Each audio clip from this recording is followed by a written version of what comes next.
Hello nursing army. आज का video MCQ session है। टॉपिक हेमोफीलिया है। इस वीडियो को देखने से पहले मैं रिक्वेस्ट करूंगी कि इसका जो थ्योरी पार्ट है हेमोफीलिया का वो पहले आप देख लो, तो जितने भी क्वेश्चन अभी आएंगे वो आप इजीली सॉल्व कर लोगे। तो पहला क्वेश्चन है, the nurse analyse the laboratory result of a child with haemophilia. The nurse understand that which result will most likely B abnormal in this child. Question पूछना चाह रहे हैं कि हेमोफीलिया का चाइल्ड है, ठीक है, आप इसका लेबोरेटरी रिजल्ट देख रहे हो, तो आपको क्या पता होना चाहिए कि कौन सा फाइंडिंग एबनॉर्मल होगा।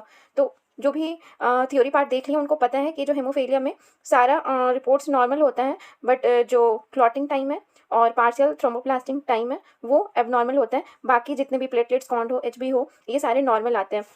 तो ऑप्शन देखो क्या है, प्लेटलेट काउंट ये नॉर्मल होता है, हेमाटोक्रिट लेवल ये भी नॉर्मल रहेंगे, हेमोग्लोबिन लेवल ये भी नॉर्मल रहेगा, पार्शियल थ्रोम्बोप्लास्टिक टाइम ये एबनॉर्मल रहता है, ये प्रोलॉन्ग रहता है, ठीक है। तो इसका आंसर 4 होगा। Next, 1-year-old child with hemophilia A has slipped on the ice and bumped his knee. The nurse should prepare to administer which prescription? एक 10 साल का बच्चा है जो हेमोफीलिया ए से ग्रसित है और वो गिर चुका है और उसके नी पे बम्प हो गया है, तो कौन सा प्रिस्क्रिप्शन, ठीक है, वो प्रिपेयर करेगी एडमिनिस्टर करने के लिए। तो हेमोफीलिया ए जो है वो कौन सा फैक्टर की कमी से होता है? फैक्टर 8 की कमी से होता है। तो ऑप्शन क्या है? Injection of factor 10। आप 10 देकर क्या करोगे? यहाँ तो फैक्टर 8 की कमी है ना, फैक्टर 8 की कमी के कारण ब्लड है वो क्लॉट नहीं हो पा रहा है, तो 10 देने से तो इसका प्रॉब्लम का सॉल्यूशन नहीं है। Intravenous infusion of iron, iron देके वो ब्लीडिंग आप स्टॉप नहीं कर सकते हो ना, तो ये सेकंड भी रॉन्ग है। Intravenous infusion of factor 8, yes, आप इन्फ्यूजन करोगे। देन फोर्थ क्या बोल रहे हैं, intramuscular injection of iron using the jet track method. I am generally haemophilia patient में हम लोग अवॉइड करते हैं, क्यों? क्योंकि ब्लीडिंग का चांसेस को ये बढ़ा देता है, तो ये नहीं करना है। आप इसका जो बेस्ट आंसर होगा वो intravenous infusion of factor 8। Next question. The nurse is providing home care instruction to the parents of a 10-year-old child with hemophilia. Which sport activity should the nurse suggest for this child? यहाँ पे nurse जो है वो home care provide कर रही है, एक 10 साल का बच्चा जो हेमोफीलिया से ग्रसित है, तो कौन सा स्पोर्ट्स वो सजेस्ट करेगी? तो जितने भी कॉन्टैक्ट स्पोर्ट्स हैं, आउटडोर स्पोर्ट्स हैं, वो हम लोग अवॉइड करते हैं, क्यों? क्योंकि उससे ब्लीडिंग का रिस्क बढ़ सकता है। Soccer, basketball, swimming, field hockey. तो फील्ड हॉकी कॉन्टैक्ट है और इससे रिस्क है बच्चे को चोट लगने का, तो फील्ड हॉकी तो होगा नहीं। बास्केटबॉल ये भी आपका आउटडोर गेम है, तो ये भी नहीं होगा। सॉकर अगर किसी को नहीं पता है तो यहाँ पे आंसर आप गलत कर सकते हो, सॉकर फुटबॉल को ही बोलते हैं, तो फुटबॉल भी नहीं होता। तो इसका जो बेस्ट आंसर होगा वो स्विमिंग। स्विमिंग हम जो हेमोफीलिया वाले पेशेंट होते हैं, बच्चे होते हैं, उनको हम सजेस्ट करते हैं कि स्विमिंग जो स्पोर्ट्स है आपके लिए बेस्ट है। Next question, go through the following statement related to hemophilia and identify the correct statement। यहाँ पे कुछ स्टेटमेंट दिया गया है नीचे, ये आपको पढ़ना है और इसमें से क्या इनकरेक्ट है, ठीक है, करेक्ट नहीं इनकरेक्ट आपको निकालना है। फर्स्ट है haemophilia B are inherited in an X link recessive pattern. ये अगर आप वीडियो देख चुके हैं मेरा थ्योरी पार्ट, उसमें साफ साफ ये मेंशन किया गया है और बताया गया है कि हेमोफीलिया जो है वो एक्स लिंक रिसेसिव डिसऑर्डर है, कैसे है वो सब कुछ क्लियर किया गया है। तो हेमोफीलिया बी भी टाइप ऑफ हेमोफीलिया है, तो ये सही स्टेटमेंट है। Then most of the time females are affected with this condition. No, हमेशा female, most of the time female नहीं अफेक्टेड होती है, फीमेल तो कैरियर बनती है मोस्ट ऑफ द टाइम। अगर यहाँ कैरियर लिखा रहता है तो ये राइट स्टेटमेंट होता, बट यहाँ पे फीमेल को अफेक्टेड बोला गया है, but male most of the time male affected होते हैं, तो ये रॉन्ग है। आगे और देख लेते हैं क्या है। Fathers can not pass X link trait to their son. Father जो है वो सन को, ठीक है, जो मेल चाइल्ड है उसको एक्स लिंक पास नहीं करेंगे, नहीं करेंगे, ऑब्वियसली नहीं करेंगे। अगर आप क्रॉस करोगे तो हमेशा अगर मेल चाइल्ड होगा तो फादर का वाई क्रोमोसोम ही लेगा। तो ये सही बोल रहा है कि father can not pass X link trait, ये नहीं करेगा क्योंकि फादर तो वाई करता है, देन वाई करता है सन के लिए, ठीक है, ध्यान दीजिएगा। एक एक पॉइंट अगर आप पढ़ लीजिएगा अच्छे से तो आप आंसर कर लोगे। देन फोर्थ है, in haemophilia B factor 9 is absent, right. Haemophilia B में 9 एब्सेंट होता है, ए में 8 एब्सेंट होता है और सी में 11, तो इसका राइट आंसर होगा कि सेकेंड जो है ये इनकरेक्ट है। Next question, hallmark of haemophilia. जैसे आप बहुत सुने होंगे ना कि ये सोना मतलब सही है, इसका हॉलमार्क है, आईएसआई का हॉलमार्क है, तो उसी तरीके से क्वेश्चन पूछा है कि हेमोफीलिया का कौन सा हॉलमार्क है, मतलब ऐसा क्या चीज़ आप देख लोगे क्या बोलोगे कि हेमोफीलिया ही है? क्या वो एपिस्टेक्सिस है, क्या वो हेमाथेरोसिस है, क्या वो एब्डोमिनल पेन है, या एनीमिया है? एब्डोमिनल पेन तो नहीं होता, एलिमिनेट करो, ठीक है। एनीमिया हो सकता है, ठीक है, बहुत ज़्यादा ब्लीडिंग हो तो, बट जनरली नहीं होता है।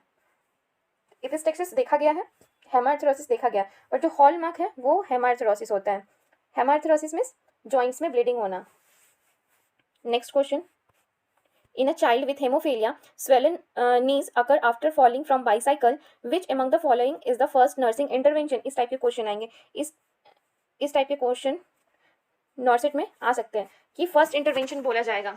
तो अगर कोई इसका इंटरवेंशन पार्ट पढ़ा है हेमोफीलिया का, तो वो तो आराम से इस क्वेश्चन का आंसर कर लेगा। उसमें क्या था कि कभी भी ऐसा हो तो सबसे पहले क्या करना है, जो अफेक्टेड पार्ट है उसको इमोबिलाइज करना है, देन उसको एलिवेट करना है, देन उसमें कोल्ड कंप्रेशन लगाना है, देन उसमें प्रेशर अप्लाई करना है। तो यहाँ पे क्या बोल रहा है कि नी जो है वो स्वेलन हो गया है, तो फर्स्ट नर्सिंग इंटरवेंशन क्या होगा, put an IV cannula and start blood transfusion. अब आप आईवी कैनुला लगा के ब्लड ट्रांसफ्यूजन करो। ब्लड ट्रांसफ्यूजन करने का क्या मतलब है, ब्लड ट्रांसफ्यूजन तो इसमें होता नहीं है, इसमें जो फैक्टर्स की कमी होती है उसको हम लोग ट्रांसफ्यूज करते हैं ना। Then monitor clients vital sign. Yes, vital sign जरूरी है, पर ये फर्स्ट नर्सिंग इंटरवेंशन नहीं है हेमोफीलिया के केस में, क्योंकि अभी आपको वो जो ब्लीडिंग है, जो स्वेलन पार्ट है, जो इंटरनल ब्लीडिंग हो रहा है, उसको रोकना है। तो ये भी अभी राइट आंसर नहीं होगा। Apply ice pack and compression. ये सब आइस पैक लगाओगे। अगर इसमें और फर्दर इसके आगे का जो अगर दिया हुआ रहता कि फर्स्ट में क्या होता है, तो फर्स्ट में आपको इमोबिलाइज करना होता है उस जगह को, सेकंड आपको एलिवेट करना होता है, थर्ड आपको आइस कंप्रेशन लगाना होता है, फोर्थ प्रेशर लगाना होता है। तो अभी तक तो वो जो पार्ट है वो नहीं आया है। फोर्थ देख लेते हैं, provide health education. Health education देना है, पर अभी फर्स्ट नर्सिंग इंटरवेंशन नहीं है, तो इसके हिसाब से अभी जितने ऑप्शन है उसके हिसाब से third one is right answer. Next question, the best screening test in haemophilia is. Haemophilia में जो बेस्ट स्क्रीनिंग टेस्ट क्या होता है, स्क्रीनिंग टेस्ट पूछ रहा है। तो आप अगर बड़े होगे तो आपको पता है कि ब्लीडिंग टाइम नॉर्मल होता है, तो ये तो कराते ही नहीं है।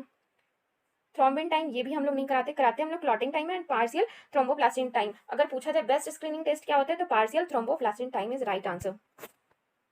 Next question, the most common site of bleeding in children with haemophilia is. जो मोस्ट कॉमन साइट होता है ब्लीडिंग के लिए, अगर कोई हेमोफीलिया का बच्चा है तो मोस्ट कॉमन साइट कहाँ वो ब्लीड कर सकता है, क्या वो जॉइंट में कर सकता है, क्या वो स्टमक में कर सकता है, क्या वो गम्स में कर सकता है, क्या वो नोज में कर सकते हैं। अब इतना जान लो, हेमोफीलिया में माइनर से माइनर चोट लगने पर ब्लीडिंग स्टार्ट हो जाता है। अब वो बच्चा है तो वो गिरेगा ही, ठीक है, वो गिरेगा ही। तो मोस्ट कॉमन जो है वो जॉइंट्स ही होगा, गिरेगा तो जॉइंट्स में ही चोट तो लगता है जनरली। तो मोस्ट कॉमन साइट जो है ब्लीडिंग का वो जॉइंट्स होगा, तो राइट आंसर जॉइंट्स होगा। स्टमक नहीं होगा, गम्स नहीं होगा, नोज नहीं होगा। Next question, haemophilia commonly affect. अभी वो जो प्रीवियस क्वेश्चन किया उसी में एक स्टेटमेंट था, है ना, उसी से आपको पता चल गया होगा कि हेमोफीलिया कॉमनली अफेक्ट किसको करता है, वो मेल को करता है, ठीक है। ट्रांसजेंडर नहीं होगा, फीमेल नहीं होगा, both mails and females equally नहीं होगा। अगर यहाँ पूछता है हेमोफीलिया का, अगर कैरियर पूछता कि कैरियर कौन होता है हेमोफीलिया का, तो वो फीमेल आंसर जाता, बट यहाँ पे बोला गया हेमोफीलिया कॉमनली अफेक्ट। हेमोफीलिया किसको होता है ज्यादा, वो मेल को होता है। तो आज का ये इंपॉर्टेंट क्वेश्चन है हेमोफीलिया से रिलेटेड। कोई डाउट है कमेंट बॉक्स पे कमेंट कीजिए कि क्या दिक्कत है, उसको डील किया जाएगा। बाकी अगर कुछ आपको नोट्स चाहिए तो इंस्टाग्राम और टेलीग्राम के पेज पे फॉलो कीजिए, और कोई नया वीडियो अगर आपको चाहिए तो कमेंट बॉक्स में टॉपिक बता दीजिए। और अगर वीडियो आपके लिए हेल्पफुल हो रहा है तो प्लीज़ चैनल को लाइक शेयर और सब्सक्राइब कीजिए। तब तक एंजॉय कीजिए। Tata, bye bye.